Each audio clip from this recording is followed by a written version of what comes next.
à tous. Alors aujourd'hui je vais vous présenter les différentes formes du philodendron gloriosum. Alors philodendron gloriosum, vous l'avez mais dans partout, Instagram, Pinterest, dans tous les voilà. C'est un des philos préférés, je pense, des collectionneurs de philos, tout simplement parce qu'il est velvet, parce qu'il est beau, parce qu'il a une forme de cœur. Enfin j'en sais rien, mais en tout cas moi c'est un de mes préférés. Je surkiffe celui-ci. J'ai pris tous les hybrides, je crois que j'ai tous les trucs inimaginables concernant le gloriosum. Je vais vous montrer ces différentes formes, c'est-à-dire comment les différencier. Et je vais pas forcément rentrer dans les détails de culture. Je pense que je vous ferai une autre vidéo sur sa culture. Sinon ça va être super long parce que généralement lorsque je vous parle de son entretien et sa culture, je vous présente aussi ses points d'origine, les petits tips qu'il faut pour son entretien, son substrat et tout ça. Donc ça prend du temps. Alors le philodendron gloriosum, il existe sous plusieurs formes. Alors tout ça c'est tout simplement lié à son appartenance à certains continents. C'est-à-dire que en fonction de là où il a poussé, il peut prendre des formes différentes. C'est pour ça qu'on dit forme. Donc commençons par la forme régulière. Donc, la forme régulière, en fait, c'est simple. C'est celui-ci. Il est beau, hein. Donc ça c'est sa feuille, la première feuille qu'il a sortie, donc c'est un petit peu raté, voilà, ça c'est ma théorie des crêpes. Vous verrez sur mon Instagram, je vous parle souvent des théories des crêpes. Dire la première elle est toujours un petit peu cutée, donc c'est ce qui s'est passé un petit peu pour celui-ci. Et ensuite la deuxième, ça va beaucoup mieux. En gros, ça c'est la forme régulière. Alors comment vous le reconnaîtrez? Tout simplement parce que le derrière il est vert, donc il est tout vert, et surtout le pétiole il est un petit peu plat. Donc c'est à dire que là vous le verrez, pétiole, voilà, je peux pas vous bien, voilà, il est plat. Donc lorsque vous le touchez, il est plat sur le dessus et il est assez rond sur le dessous. Donc c'est ça en fait, le gloriosum régulier, c'est le plus classique, celui qu'on peut trouver le plus facilement. Vraiment c'est celui dont je l'ai vu, j'ai flashé dessus, il me le faut. Et donc voilà, le gloriosum classique, voilà, il est comme ça. Vraiment voilà. J'en ai des énormes, mais vraiment je voulais pas vous les traîner parce que ça c'est pour moi c'est un bébé quoi. Vraiment moi mes plus gros gloriosum ils ont des feuilles de 60 cm presque, 60-70 cm, donc c'est à dire ils prennent tout l'ensemble du haut, voilà, tête et tronc. Donc dans des conditions on va dire vraiment idéales, il fait des feuilles de plus en plus grosses. Vraiment c'est un philodendron mais que j'aime beaucoup, c'est un rampant. Donc du coup privilégiez plutôt la jardinière avec lui parce que si vous voulez qu'il grossisse au niveau du tronc, il lui faut beaucoup de racines. Et donc du coup, pour avoir beaucoup de racines, il lui faut vraiment beaucoup de surface pour pouvoir pousser.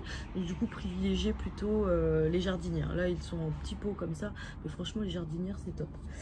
Ensuite, je vais vous présenter la seconde forme. Donc là, c'est la forme américaine. Donc c'est le dark form.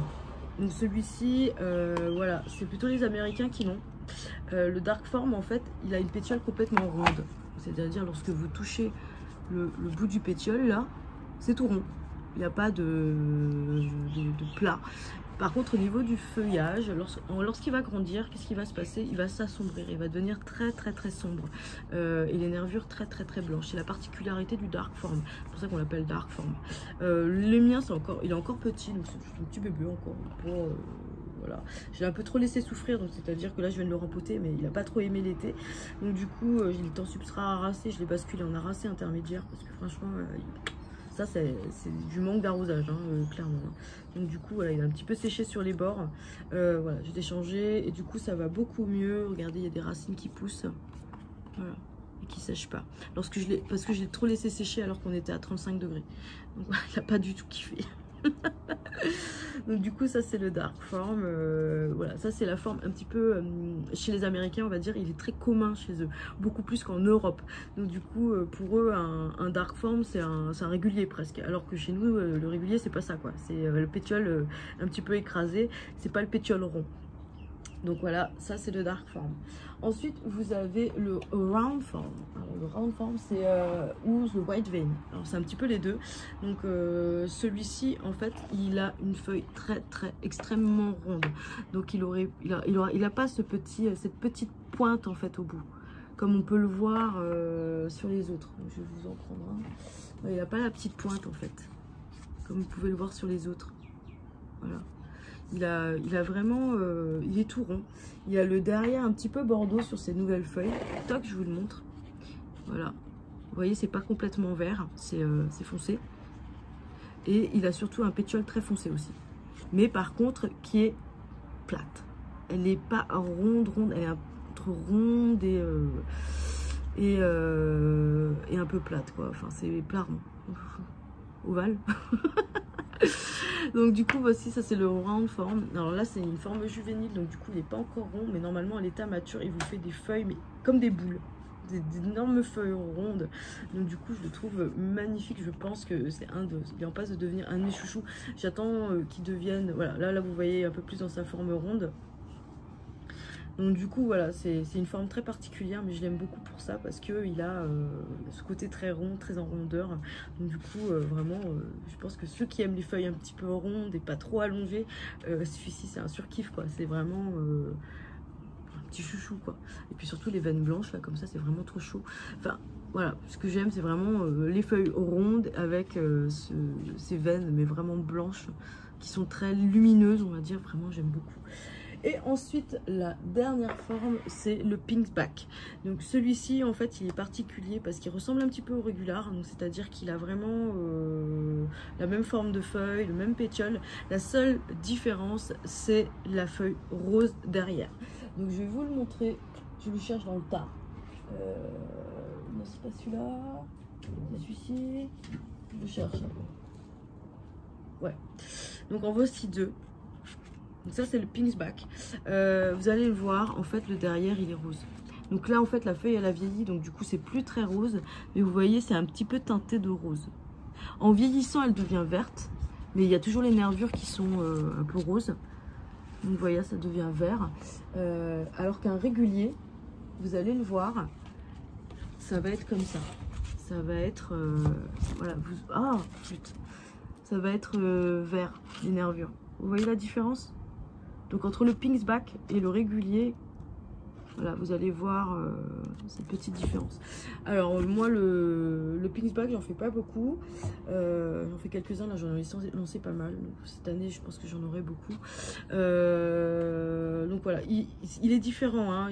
Vraiment quand il sort, en fait sa feuille lorsqu'elle sort de son cataphylle, en fait vous verrez elle sort rose, elle est toute rose parce qu'elle est enroulée, et donc du coup tout le derrière est enroulé sur la feuille, et donc vous verrez c'est tout rose, c'est vraiment ça sort tout rose, donc soyez pas étonnés, c'est normal, c'est un Pinksback.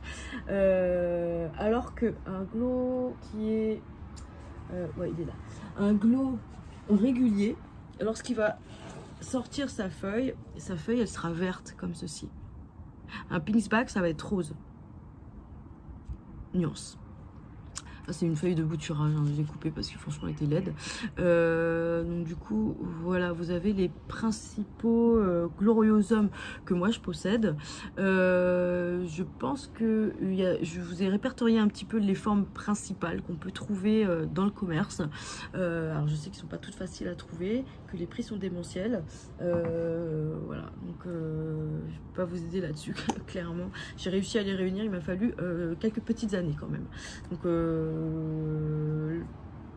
au moins 2 ans, voilà, pour toutes les avoir.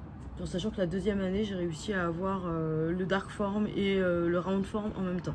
Ce qui est quand même exceptionnel. Alors que j'ai eu le Pinksback et le régulier l'année dernière. Pas l'année dernière. Le Pinksback, c'était bien avant. Et le régulier, après. J'ai eu le Pinksback avant. C'était mon premier. Donc du coup, voilà, c'était juste voilà, pour vous montrer les différentes formes de gloriosum, comment vous pouvez les différencier, parce que si vous les importez parfois de l'étranger, en fait, je pense que les revendeurs ou les vendeurs ne font pas forcément attention au type de gloriosum qu'ils vous vendent. Donc, du coup, un gloriosum pour eux, c'est un gloriosum, peu importe sa forme. S'il provient des États-Unis, sachez que vous avez de grandes chances d'avoir un dark form. S'il provient d'Équateur, sachez que vous avez de grandes chances d'avoir un Pinksback. S'il provient d'Indonésie, ce sera plutôt la forme régulière. Voilà. En fonction des continents, vous allez avoir différentes formes en fait, en fonction de leur provenance. Donc du coup, voilà. J'espère que cette vidéo vous aura plu. Si vous voulez vraiment une vidéo complète sur la culture du Gloriosum, je vous en ferai une. Je sais que j'en ai fait énormément sur Instagram, donc c'est pour ça que je me suis un petit peu affranchie de la faire sur YouTube. Mais si vraiment vous en voulez une sur YouTube, je vous en ferai une. Il suffit de me le demander. Donc du coup, voilà, je vous souhaite à tous une excellente journée. Je vous fais d'énormes bisous et je vous dis à bientôt.